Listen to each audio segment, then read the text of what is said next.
Recorder. Yes. All right. Yes. Okay. So I'm Dr. Dana Berman. I teach anthropology and sociology here at this college. This is the very first time that I've got a speaker series. I'm so excited to bring Tim Brookes here to Southwestern. All right. There we go. Wow.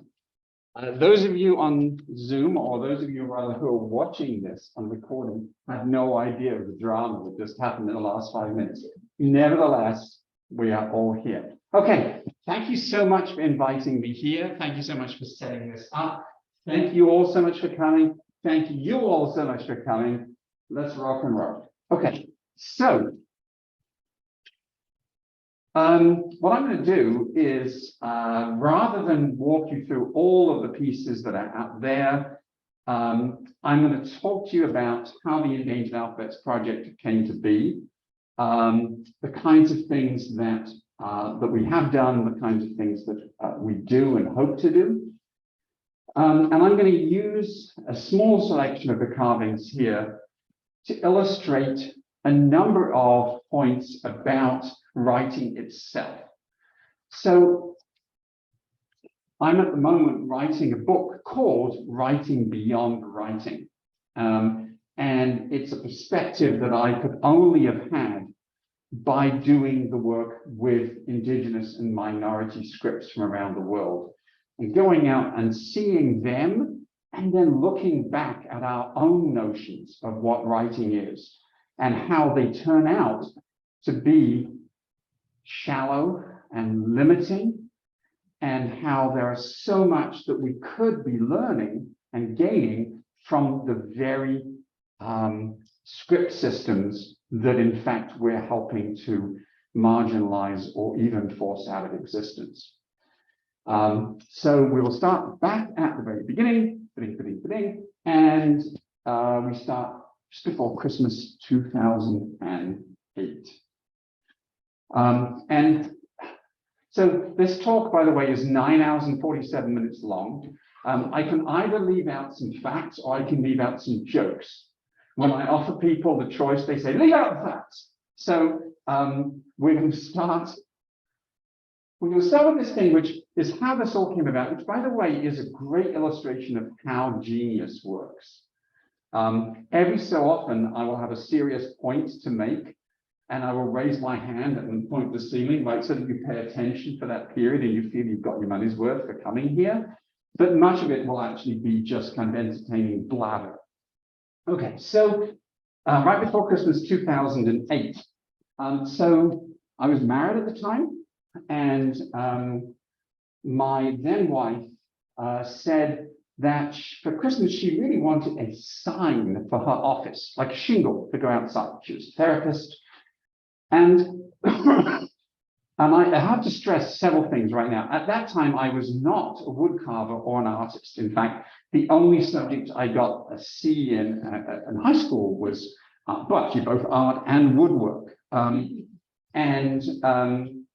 You know, I couldn't saw in a straight line. I couldn't paint anything other than stick figures, blah, blah, blah. I was also not a linguist or an anthropologist.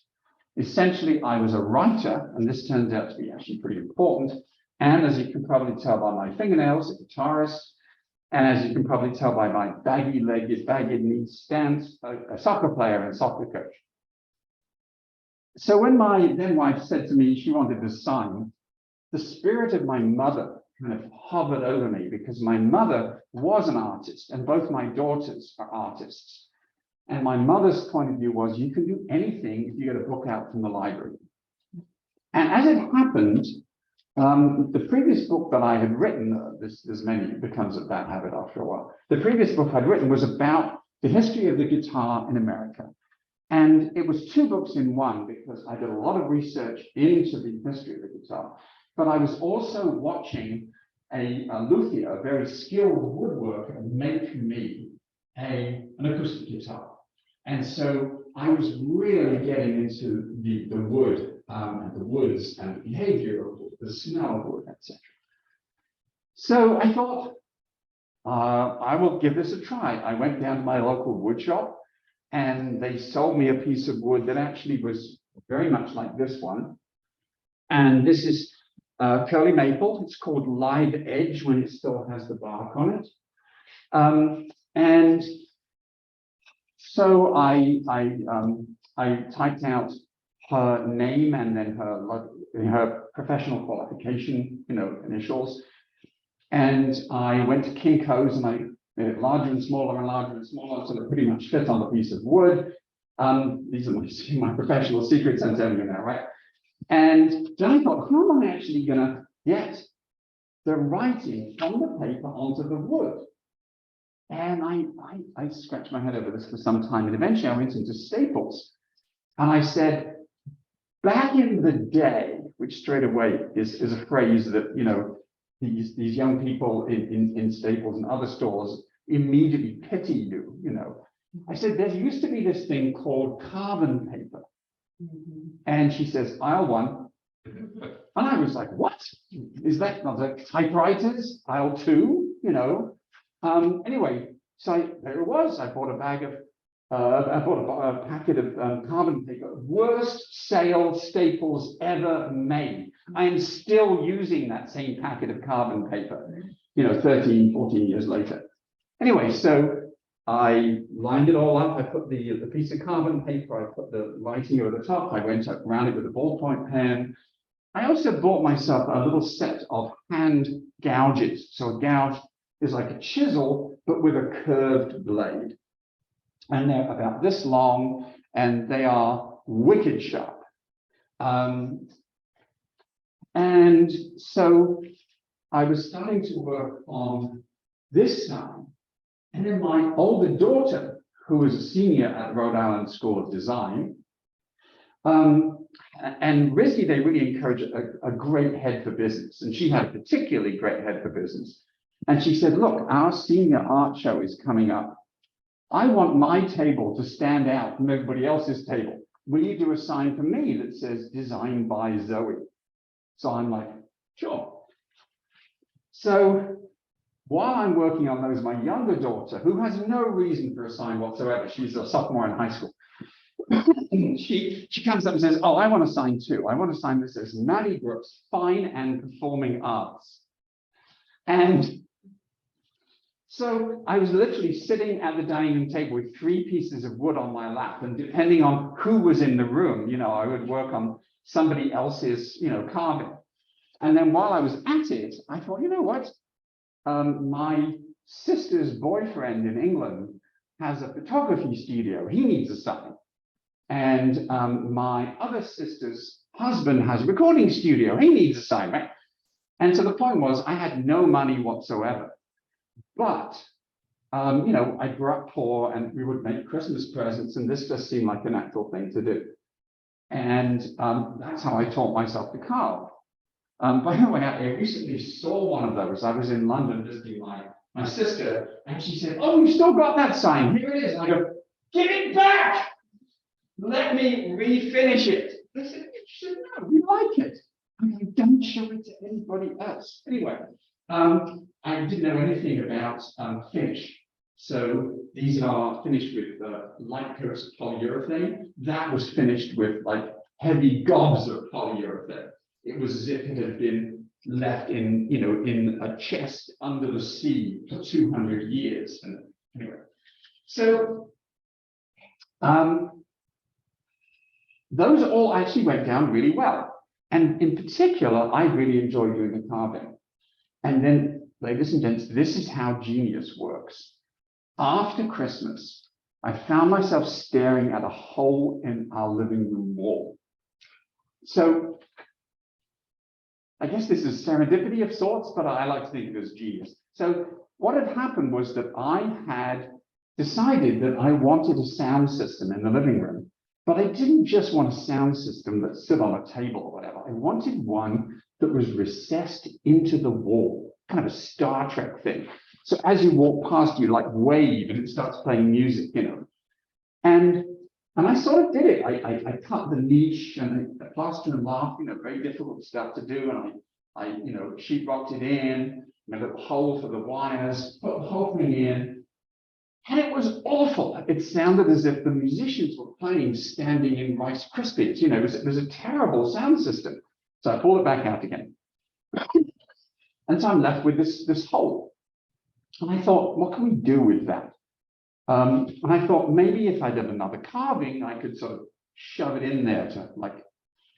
But as it happened, and this is how genius works, the sound system was taller than it was wide. And so the stuff that I had done before was all, as they say in the trade, landscape. And this was portrait, right? So I thought, I can't do a carving here because it's the wrong. And I thought, Chinese is vertical. Maybe I'll do something in Chinese. And so I looked up the characters for House of Music and Art, and I carved those 3 characters vertically. And then with some sanding and a great deal of swearing, it eventually fit in, and it was right there in the wall. Although when you walked past it and waved, it didn't do any music, you know, it was still there. But the important thing here, and I raise my hand here because finally I'm going to say something worthwhile, is that I have really enjoyed carving the Chinese characters way more than people's names. And the reason was that when you are, can I write on this thing? Okay. Those of you at home, okay, I have to write big so they can see it because I've seen what this looks like on the screen. I'm about 120 yards away. So here's the interesting thing about the Latin alphabet, which is the one that we use, the French, the Germans, the Italians, etc. It's not a natural human construction. It is based on monuments that were chiseled by experts with straight edges and various kind of devices. So if, for example, well, the hardest letter of all is an O, because you have to do something that's perfectly circular and then something else that's perfectly circular and concentric. And as you can see, this is narrower than that. This doesn't match there. It's kind of squashed, you know. If you want to do it properly, you essentially have to use mechanical aids. And just doing this by hand is a major challenge. Chinese, on the other hand, you have a motion which goes like that. I mean, obviously with a brush, it's much fatter up there and it gets thinner down there, etc.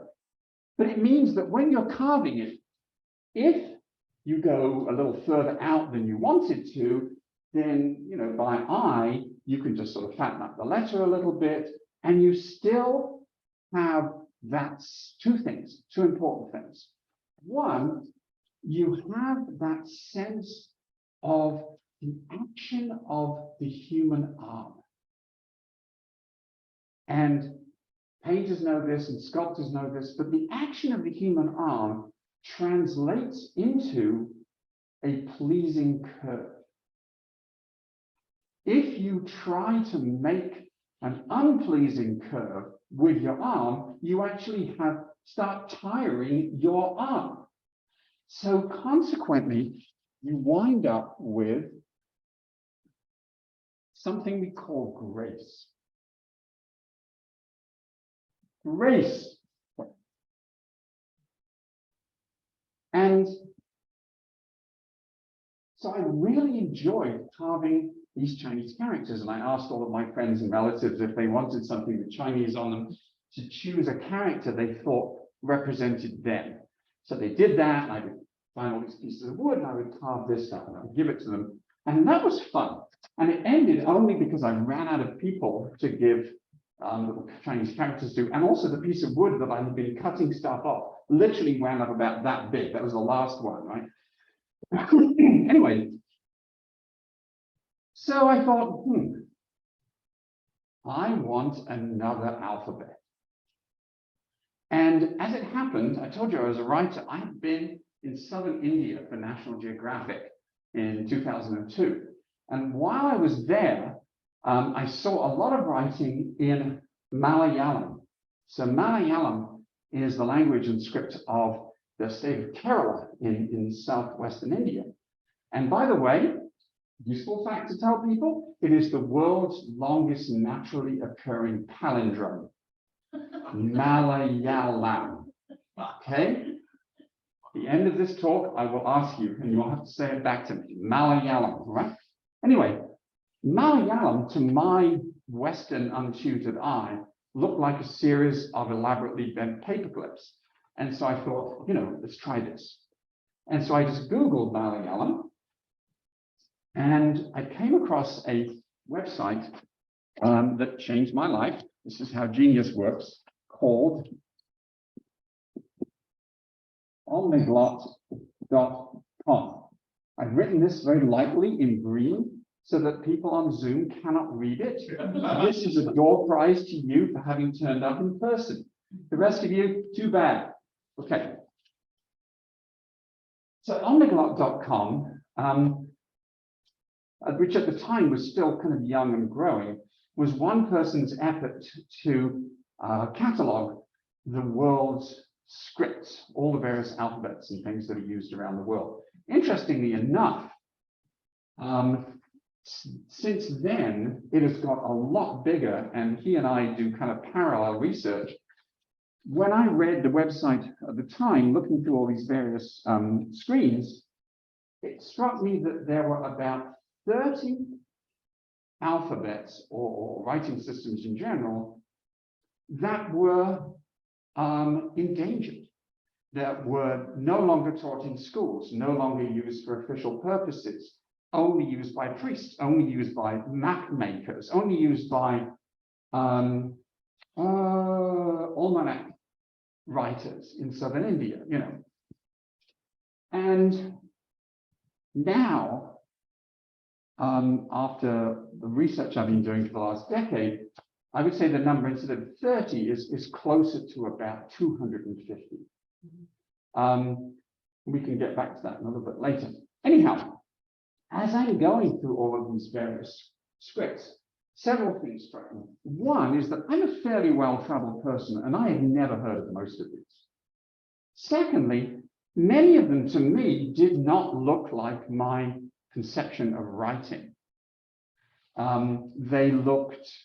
Some looked more like mathematical symbols. Some looked more like science fiction. Some were extraordinarily beautiful and elegant, and therefore didn't look like my idea of writing, which was utilitarian, right? Second thing that struck me was that in addition to on the page, Simon, the author of the site, giving this information about how they were no longer used for this and that, and they were clearly in decline.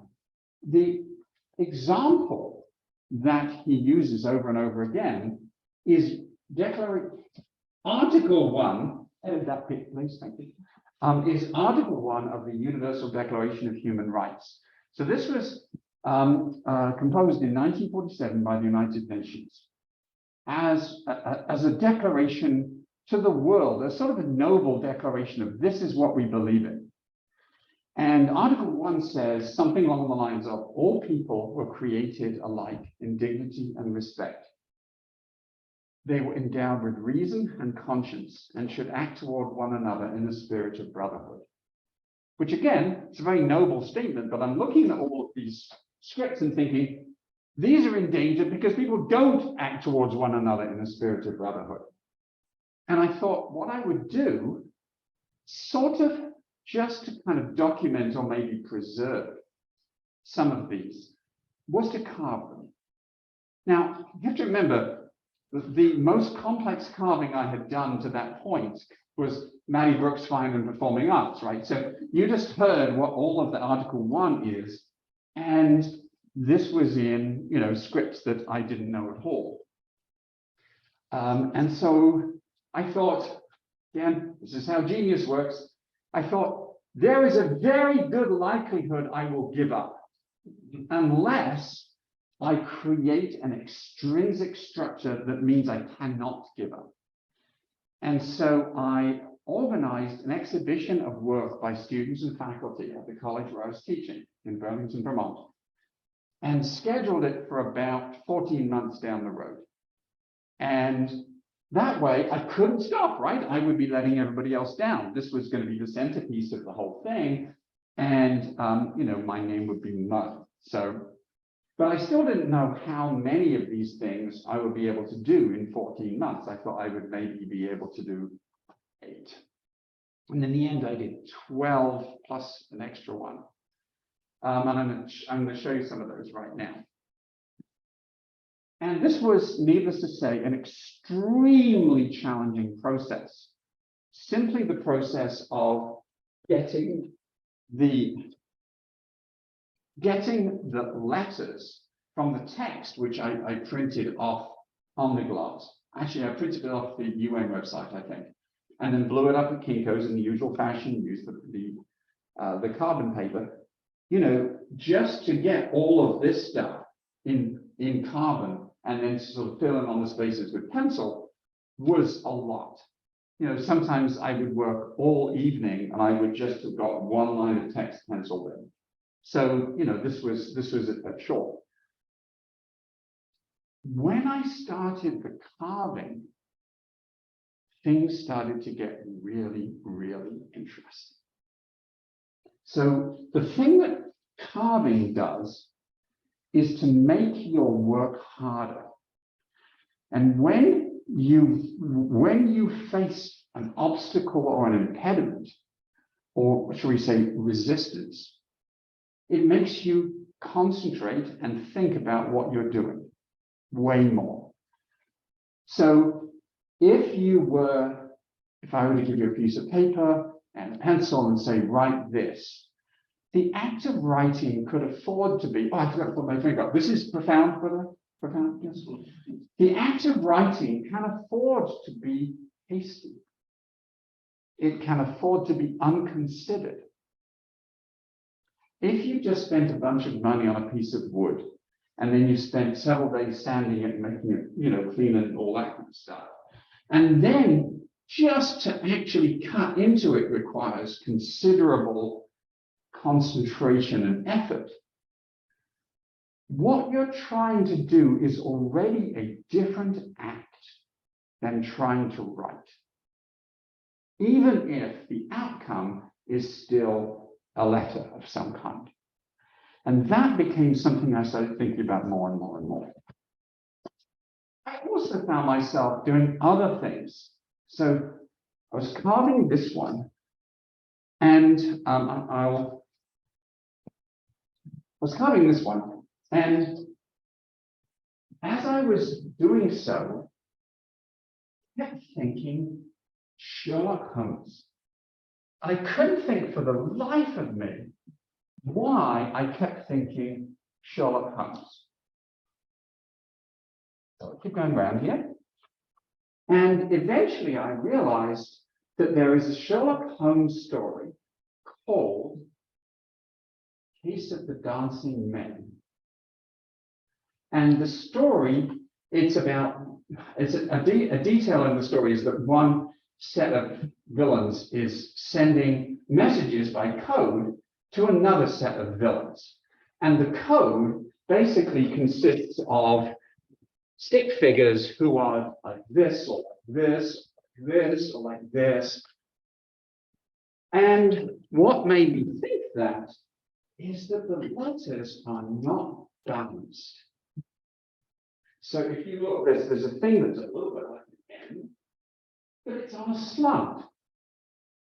And I never thought about this before, but I'm thinking there is something supremely architectural about the Latin alphabet. If you were to take those letters, especially the uppercase, and you were to make them in, I don't know, giant styrofoam or whatever, most of them would stand up. And where does all this come from? And in fact,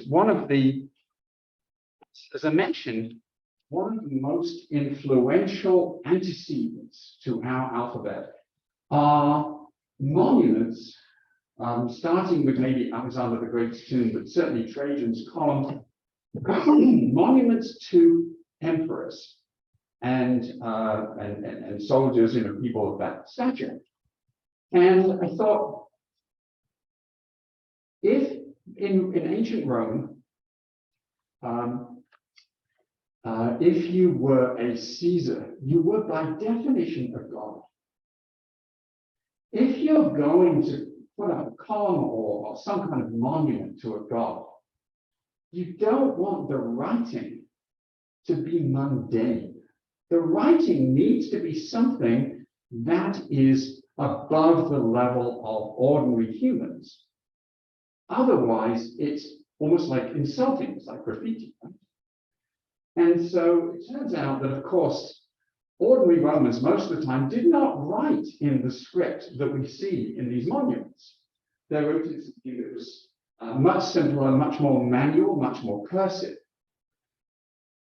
When you look at the letters that we have inherited, we've inherited them because we like the fact that we like the qualities they embody.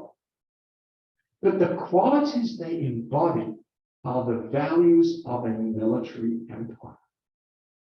So if you think about the capital A, it's almost like the Emperor Trajan is standing there bestriding the world, right? Balance and symmetry are very, very important. You could take the A, you could punch it on the shoulder, it wouldn't fall over, you know? And that is not a quality that you find in ordinary everyday writing. And so these things that make it so difficult to carve are what in the terms of geometry are called ideal forms.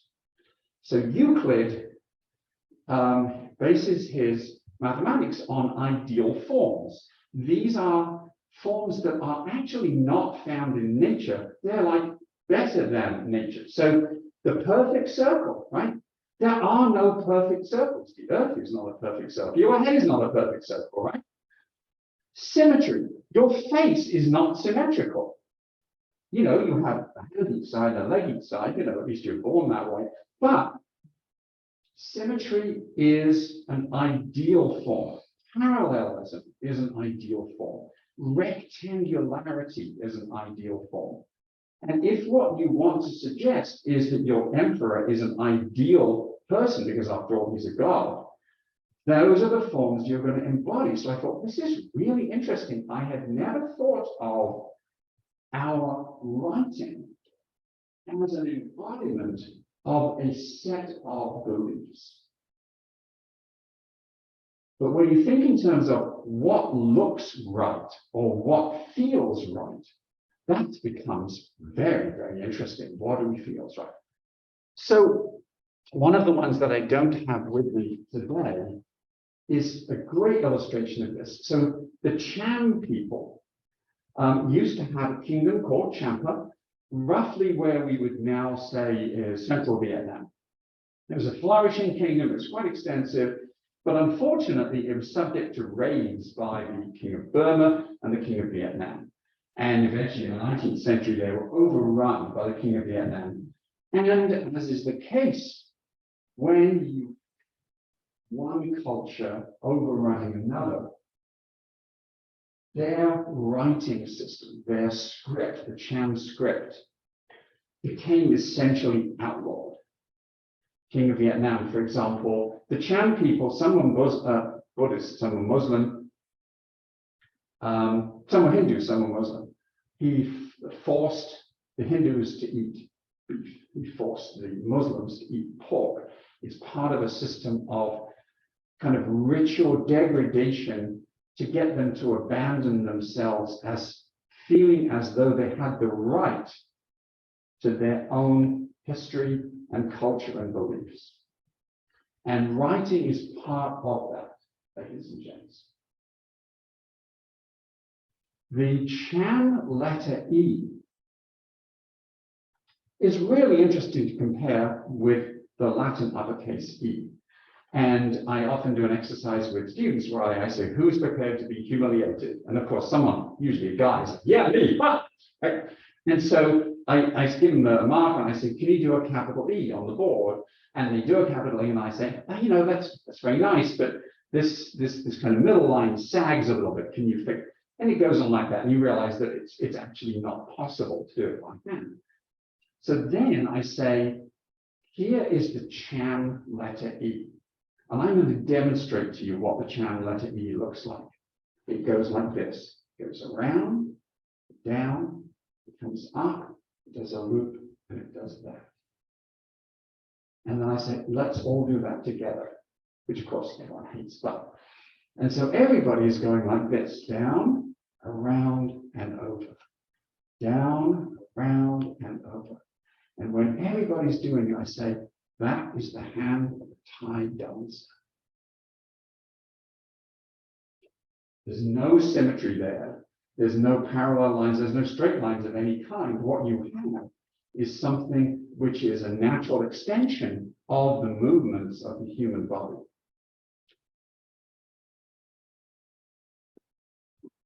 While I'm doing that, I'm also starting to get interested in the question. So as I say, I'm not a linguist, I'm not an anthropologist. I can't look at this and say, oh yes, this script is clearly from this family here, or this word here was a variant, was only used in 13th century Syria, right?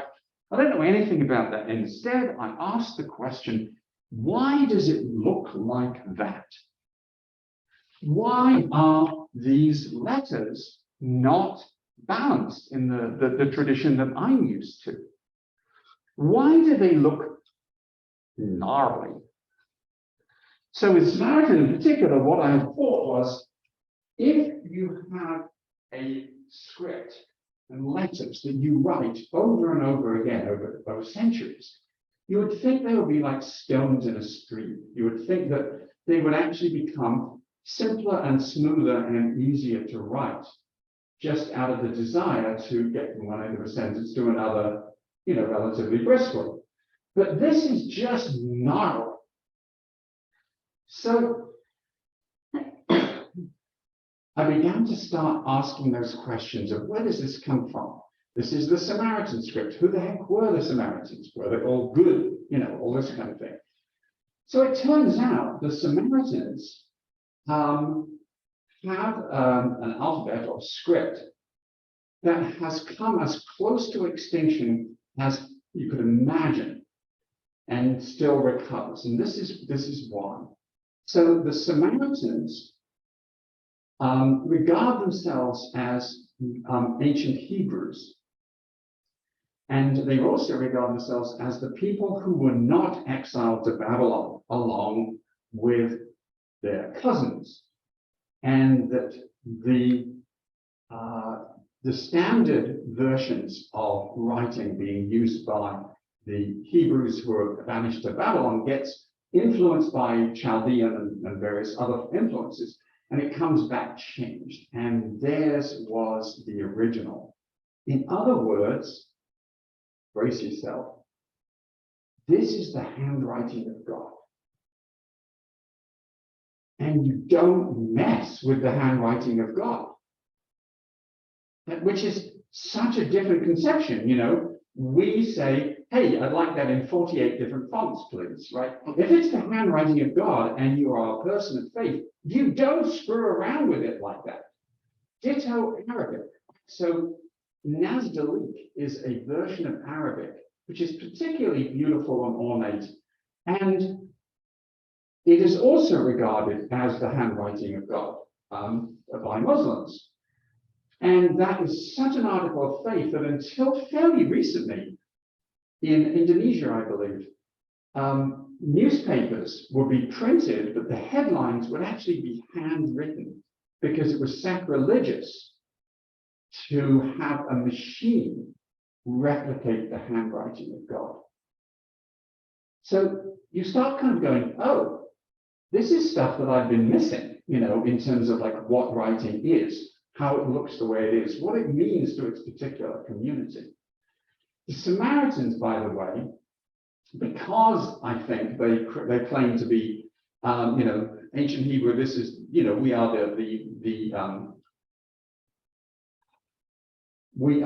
the true sons of God.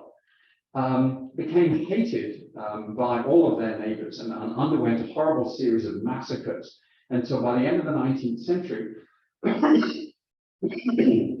there were only 4 families left.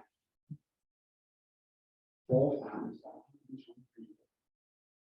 And yet, one of them was always the librarian and the scholar who kept the script in use.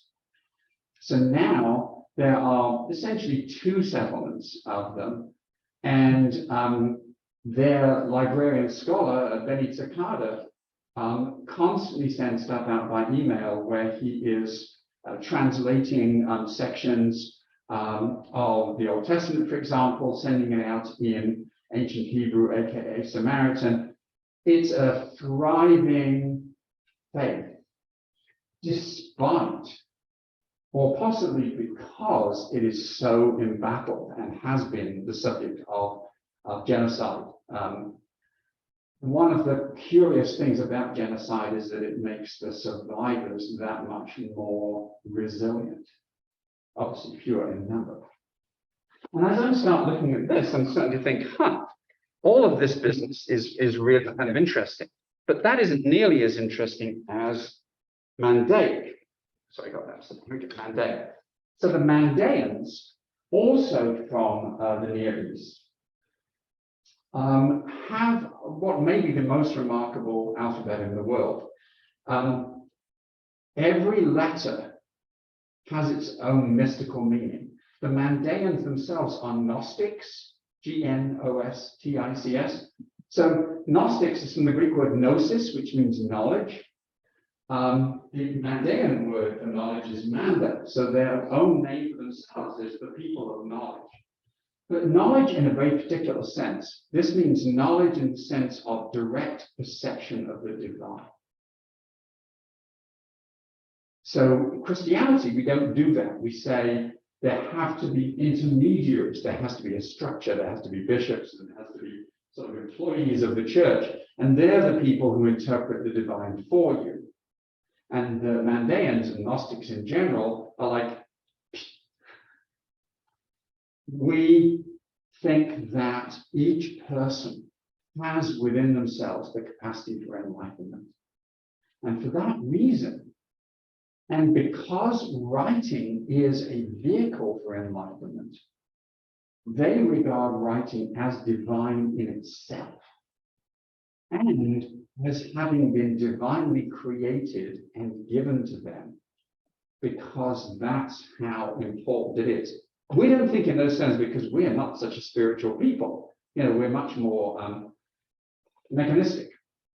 But there's a creation myth among the Mandaeans in which the light king, who is the God who created the universe, heaven and earth, all that kind of stuff, sees writing for the first time and says, I did not create this.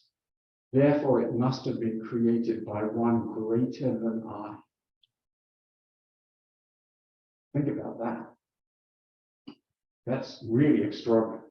Consequently, the Mandaean alphabet is also really interesting. So there are 22 letters that are used in the way that we think of letters. Here's a letter, you pronounce it this way, right? But there is another character which is used at the beginning and the end, sort of like an ampersand.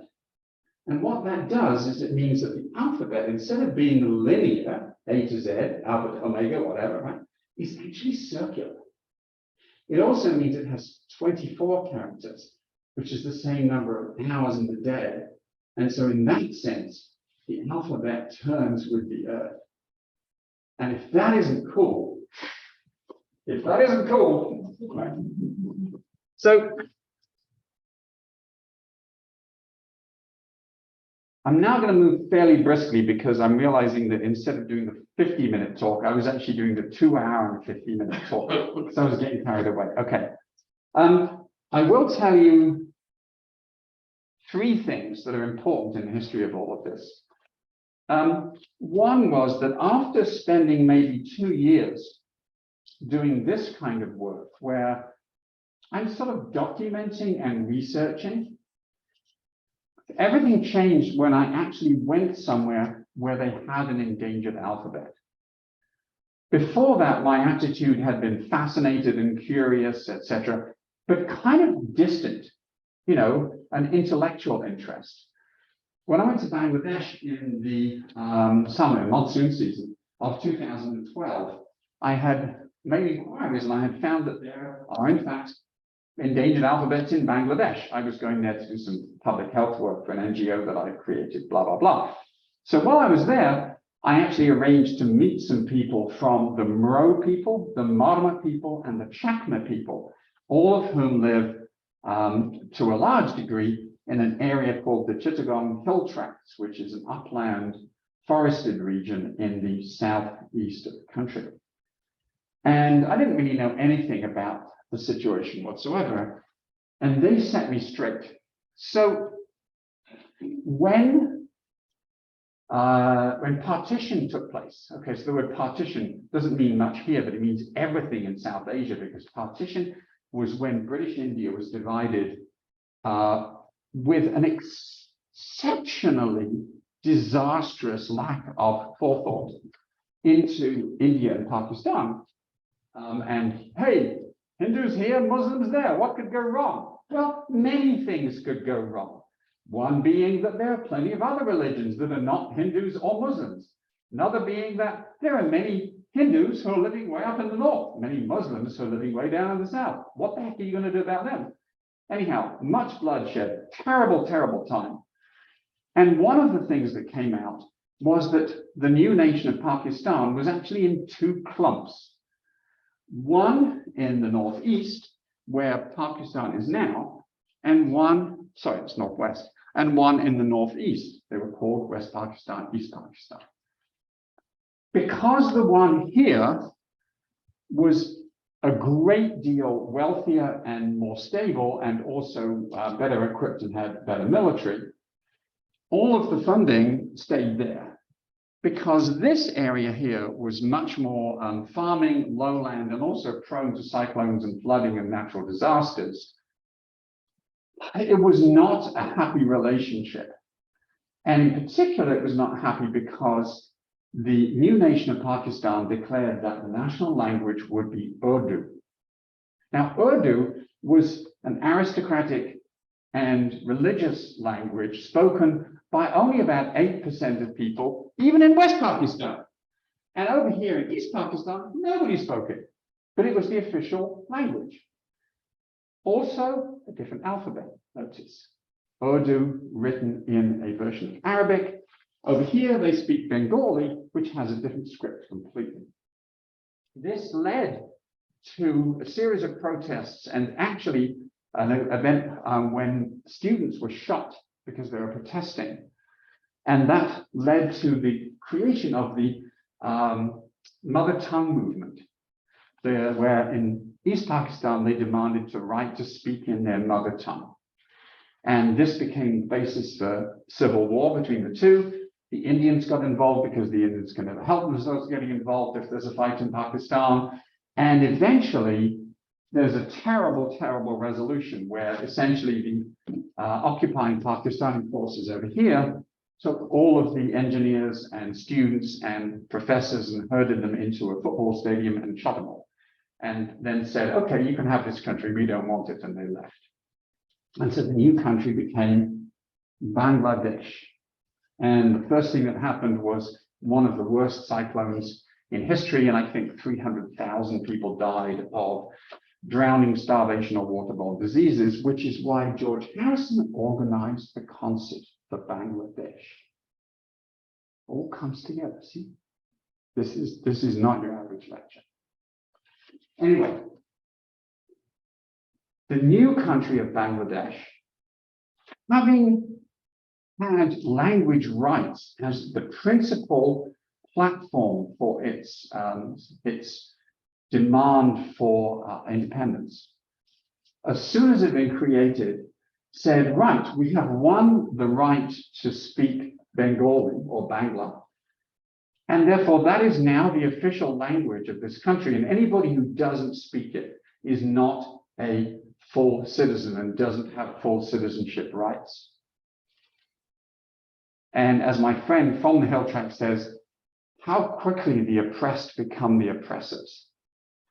And so in the hill tracts, where there are a dozen or more different indigenous groups, some of which are not Muslim, they are Buddhist or animist, none of whom speak Bengali as a first language, they essentially found themselves being treated more and more as troublemakers, as peasants, as people to be fenced away and their land stolen from them. So the hill tracts, when I went there, I couldn't visit it because the area was militarized and journalists and human rights workers were not allowed in there. This is the countryside where you find endangered alphabets, because the government has said, all right, all schooling will be in Bengali. Now, this is not a language those people speak. And so a guy who has become a good friend of mine tells me about his first day of school. He goes along, he's 6 years old. He's very excited, sits down there. Teacher starts talking. He cannot understand the word the teacher is saying. He kind of looks around, looks out the window. The teacher grabs him and canes him for not paying attention. And it happens twice in the first day. And he goes home and tells his mother what had happened. And his mother essentially homeschooled him, which is unheard of pretty much, and managed to get him into a boarding school, which was a long way away across country and involved walking through the jungle and taking a steamer and a train and stuff. Anyway, he did so well, he became the first of his people. He was actually a Marma to come to school in the United States. He got into the University of Hawaii, did a degree in engineering. He went back to Bangladesh. And in the hill tracts, he came across a village where a temple, there was a ruined temple, which had been burned down by the military. And the temple monk is there, because there's always every temple has a monk. And there are also some children there. And he says, what are the children doing here? And the monk says, they're orphans, their parents have been killed or fled into the forest when the army came. But I can't teach them, the village will give us a little rice so I can feed them, but I can't teach them. And he and my friend Mom realized that he wanted to create a mother tongue curriculum for schools in an area where there were multiple indigenous languages. And that's very, very unusual. And he wound up going to the Harvard Graduate School of Education and getting a PhD in this. And he and I, by then, had been working for some time together.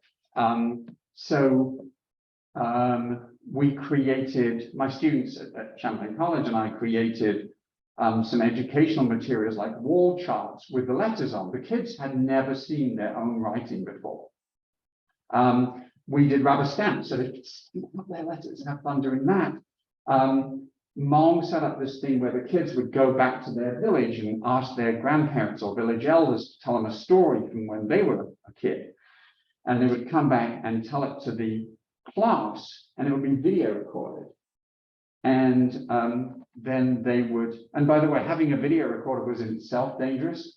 Mom was arrested for actually having one in his possession because they thought he was a journalist, and he was held for 9 hours. Anyway, so recorded, transcribed, they would send the transcript over. My students and I would commission illustrations, and we would publish these as children's books. So the people, these kids who were encouraged to think that they were backward, primitive, hill people, jungle dwellers, no good to anybody, were now actually learning to read and write their own scripts, their own languages, in books that actually had their own surroundings, their own landscapes, their own mythologies, their own tales. One of the things I'm particularly proud of is we did a Kickstarter campaign and raised some money, and we created a 6-language dictionary. So we got the kids to come up with 100 words And we illustrated each one, and then we would have the word in these 6 different languages. So there are 4 indigenous languages: Mro, Marmot, Chakma, and Tripura, and then the national language, which is Bangla. And then we also put English in there as well, so that there, people with different levels of ambition could do different things. And so they've got multiple scripts. This is the Mro script. Obviously, that's English in the Latin alphabet. This one is Bengali. This is Chakma. That is Tripura, which is Latin alphabet, and that is Marmot. And as far as I know, this is probably the first of its kind in the world. But most of all, it made me realize that 2 things. One, that I could no longer afford to just do this as an exercise of curiosity and interest and keep at a distance, and that I really needed to get involved in a much more activist kind of fashion. And 2, it made me realize that an endangered alphabet is a manifestation of an endangered culture. So language rights are human rights. You cannot take them apart. There are plenty of endangered cultures that do not have their own alphabet. I'm sincerely hoping that there are other nonprofits who are helping them, but this is the one that I'm doing because nobody else is doing anything like this. And so I also did some carving so the kids could see their own writing up on a wall. Signage is interesting. If you do a carving and put on a wall, it's both art and signage. So signage is interesting because it conveys authority. And they've never seen their own culture manifest as having authority before. And art is interesting because it manifests devotion. The fact that you have spent this much time and effort to make something look beautiful charges it with a sense of value. And the only problem was that the teachers kept on putting these signs in their own rooms rather than out where the kids could see them, so we had to stop them.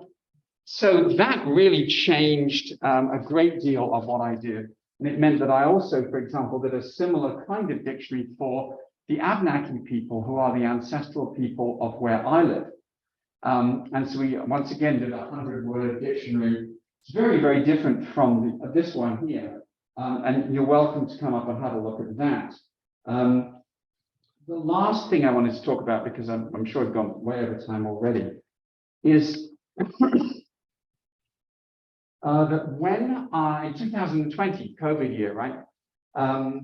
I heard that the Chinese government had announced that schools in Inner Mongolia, which is a province of China, which is inhabited largely by Mongol people who live in the Republic of Mongolia, in China, and in Russia, in that kind of collected area, that those children would, from henceforth, would have to be educated in Chinese rather than in Mongolian, that they would learn the Chinese language and the Chinese script. And what I saw, immediately there were protests, and I saw this amazing photo of a kid, maybe, I don't know, 14, a boy, and he's holding up a piece of calligraphy that he's done in this amazing vertical Mongolian script, which is one of the reasons why I gave you that door prize with the writing on it. And what it says in this calligraphy is, a foreign language is a tool, our mother tongue is our soul. And I thought, right, I'm going to carve that one right away. And so I did that.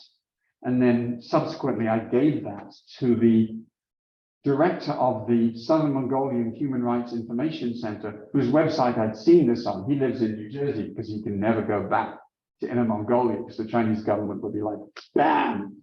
Anyway, I also thought, how can we do something about this? This is something the Endangered Alphabets absolutely has to get involved in. Okay, so it's me versus the Chinese government. And I talked about this to Oleś from Poland, who is watching. And Oleś, who of course has had experience living under communism, knows about how to survive a totalitarian regime. He's going to claim that I am misquoting him now, almost certainly. And so he said, you don't want to anger the Chinese, otherwise that will just lead to reprisals against the Mongolians. You want to give them a means to retain their sense of their identity, their history, their traditions, their language, even when there is a government that is trying to deny those or suppress those or take those away. And he suggested a game, something that was kind of innocuous.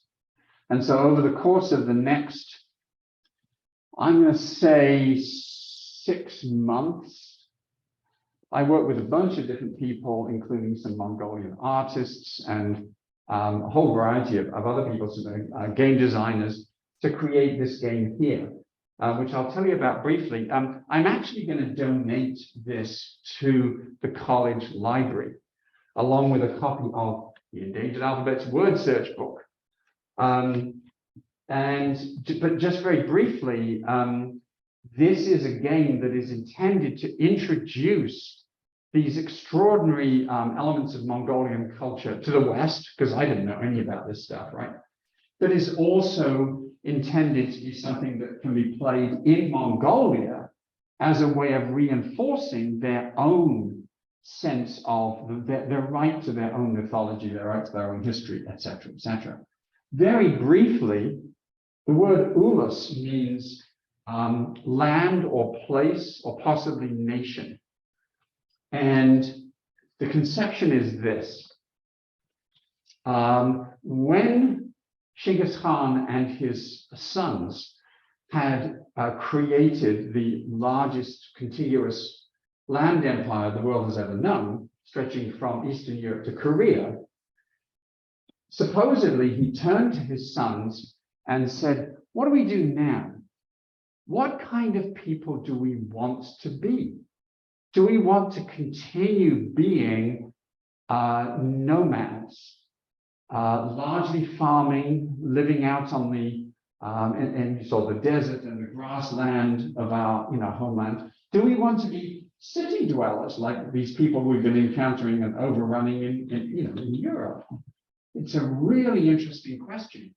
And it's a question that is very much still part of the Mongol psyche. Are we today or are we 1200? Are we urban or are we rural? So I decided that the game would be a contest between Mongol deities to determine the future of the Mongol identity. Which ulus is the one that triumphs? And because in Greek mythology, all the squabbles among the gods are actually played out on a human chessboard. The gods are represented by heroes from Mongolian history and mythology who travel around the Mongol lands. Okay, so we're talking about a nomadic culture, right? So the game mat is round, and the writing on it, you'll see here, is actually seasoned. So you move season by season around the Mongol lands through various sacred sites. And at each one, there is a treasure and a monster taken from Mongolian mythology. And the way that you fight the monster is by rolling shagai or shakha, which are sheep's ankle bones, which are used throughout Asia for divination, because it have 4 sides: sheep, goat, camel, horse, right? You roll them, and the outcome of the way that they fall determines your fate. They're also used by children in sort of like marbles or like jacks or other kind of playing games, rolling games. And these ones are plastic. When we started out, we had a bunch that were actually real bone. Anyway, and so you roll those, and that determines your fortune in terms of fighting these monsters. So I'm going to encourage you to come up and have a look at this, look at the cards, which are pretty amazing. So the last thing I want to do is sort of bring you up to date. Right now, there are several things happening. There are always several things going on at the same time. But one is that when I say we, by the way, I mean me and a bunch of volunteers. That is the Endangered Alphabets. Brilliant volunteers, hardworking volunteers, interesting people all over the world. But so one thing we're doing is we're creating the red list of endangered and emerging alphabets. So there is no catalog of all of the world's scripts and the degree to which they're healthy or unhealthy. So there's no way of knowing, like, where should we work? Where should we start? Who is worst off? Who is most likely to be able to recuperate? So that's a 3-year project, for which, as always, we have no funding, but we're looking for stuff. I'm writing this book called Writing Beyond Writing, which we barely even touched on here, but these are actually great illustrations of manifestations of cultures that do things that don't fall under our notion of what writing is, but actually do things that are much more interesting and more complex and are saturated with meaning and value that go way beyond what we think of as writing. And that book is being funded by a Kickstarter which ends tomorrow. So if you're interested in helping the work of the Endangered Alphabets, you could go to kickstarter.com and type in Endangered Alphabets or Writing Beyond Writing, and you could make a donation. Just saying. And then we're also involved in a number of other projects, such as creating a new script incubator. So in many cultures around the world, the only writing system they have is one that has been imposed on them by colonists or introduced by missionaries, which obviously always comes at a price. And so since 1950, 75 new alphabets have been created in South Asia alone as a means of trying to represent their own language, not only with a set of symbols that accurately reflect all of the sounds of the language, but is theirs and theirs alone. So the very last thing I want to say to you is that what comes out of all of this is how unable we are to recognize the importance of a script to its culture of origin, because ours is the one that has overrun the world. And consequently, it's kind of meaningless. We may feel strong affinity to the English language or the French language, or especially if it's a minority, like the Catalan language. We recognize that has deep roots, that means a huge amount. But we all use the same writing system. About 85% of the world's countries use the Latin alphabet as either the primary or secondary alphabet. And so consequently, it's kind of, we have no sense that it has roots. It's like if you travel around Europe, you'll see these gas stations, the ELF, E-L-F, right? When you're in an ELF station, you have no idea where you are. All ELF stations are like this kind of invisible nation of their own that is everywhere and nowhere. And so consequently, when you do have a culture for whom their script is so important, okay, I talked about the Cham people, their script, Eastern Cham, is based on the last temple that was built before the kingdom of Champa was overrun. Right? That's how important it is to them. And the notion of writing is so important that if somebody dies who has not yet learned to read and write, the priest sits with the corpse in the time between death and cremation and teaches the corpse its letters. So it's then fully equipped to go into the afterlife. So everything I do is really to try and reinforce this notion that writing is something that is way more than simply a way to represent sounds. Secondly, It's a visual iconography of a culture in a way that we are frankly inequipped to understand. Thirdly, because endangered alphabets are also signs of endangered cultures, then restoring respect and equality to a writing system is also a way of restoring respect and equality to the people who use it. And that will probably do for now, but I will happily take questions, and then when we're all done here, if you want to come up and look at these things and ask questions about them individually, I'm happy to do so. Just don't let Olesh ask a question because it will go on forever. Okay. I think the ding meant that the recording ended anyway, actually. No, I think someone Oh, someone. Okay, great. Yes, questions, comments? Yeah, go for it. I have to say that when I put out an email around noon today, after you had brought in your exhibit and we're putting it up and everything, I was going to make a joke, about Holy Moses, that, oh, Moses has come with his tablets and the commandments and everything. But I didn't know how close I was to the actual fact, because I only had cursory knowledge of this. But I mean, you even physically remind me of Michelangelo's, Moses sculpture. Yes, there we are. And interestingly enough, the tale in Exodus, in which Moses goes to the mountain and God gives him the law on the stone tablets. Of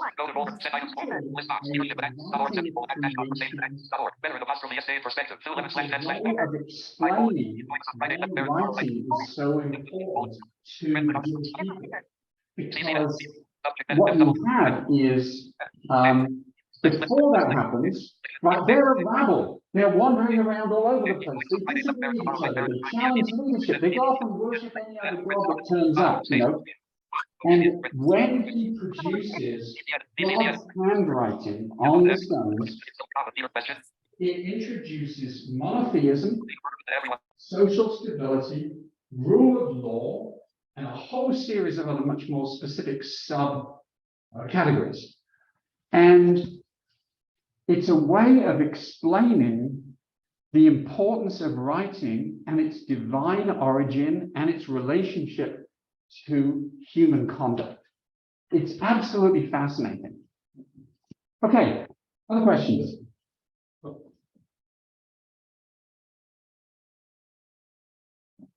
think I flattened them. Yeah.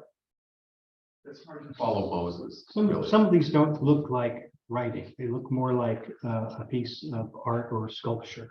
Yes. Let's look at. Should we talk about this one, Please. Right. So so much of what I'm doing right now in this book is in response to a very well-regarded linguist who I posted actually, it was carving that I had done in this tradition, which is the Adinkra tradition of Ghana. And he said, that's all very well, Tim, but it isn't writing. And yes. So let me tell you a lot what this is. Because this isn't writing by our definition of writing. It's not a symbol that represents a sound or a set of symbols that we can then voice as a series of sounds. It's a Vanuatu sand drawing or writing.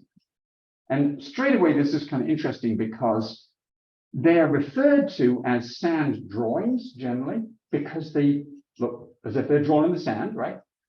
The people in Vanuatu themselves use a word to describe this that is the same word they use to describe writing by outside cultures. So from their point of view, it is writing. Interesting thing right there. What happens is, okay, so there are storytellers who will start out by finding a sandy patch, and they will make a pattern of dots, which becomes like a template. And they'll start to tell a story. And as they tell the story, they will run through this template with their finger on the sand, and they'll start to trace a line. The line is literally the storyline. The whole thing is meta. And it's absolutely magnetic because you're watching it to see where it's going to go. And like any good story, it'll constantly take unexpected turns. So it sort of keeps you very much on edge. And he'll tell a story. There are something like 200 or 220 different stories that are told regularly around the islands. And the story line ends, like all good stories, back at the beginning. But so you've gone on a journey, but you have been changed by going on that journey. The line never duplicates itself. It doesn't miss out any of the points. It may go over a particular point multiple times, which in the sand you can sort of do. Obviously, my carving is, it's impossible to replicate that in 2 dimensions, and I've just done the best that I can because it's so interesting. And the stories themselves are stories that are, for example, ways of passing on traditional advice or folk wisdom or knowledge or all this kind of stuff. But I just, literally, when I was flying here, I read about one of these, which to me illustrates just how brilliant these things are. So a word that is used to describe this genre in Vanuatu is jalouse, which is based on the English word jealous, but it doesn't mean jealous quite in the way that we mean it. So even though these are ways of passing on traditional knowledge, they also recognize that this is their traditional knowledge, and that what a chief in one island may want to tell people, he may not want to tell people from another island. And so there is this great story. Again, all of this is told like this. So an outsider goes to a chief and asks for a particular piece of knowledge or wisdom or information. And the chief starts sending him off. Obviously, it isn't this pattern, it's another pattern. Starts sending him off on basically a wild goose chase. It says, oh, you need to go over here. And so the person goes here and goes around here and whatever, and then comes back to the chief again. The chief says, oh, did you go there? I didn't mean you should go there. You should go over here. So again, he heads on down here. So the story goes on. It becomes really clear that the chief doesn't want to be rude and whatever, but does not want to reveal this piece of important wisdom to this outsider. And when the whole pattern is finished, I haven't seen this, I've only read about it.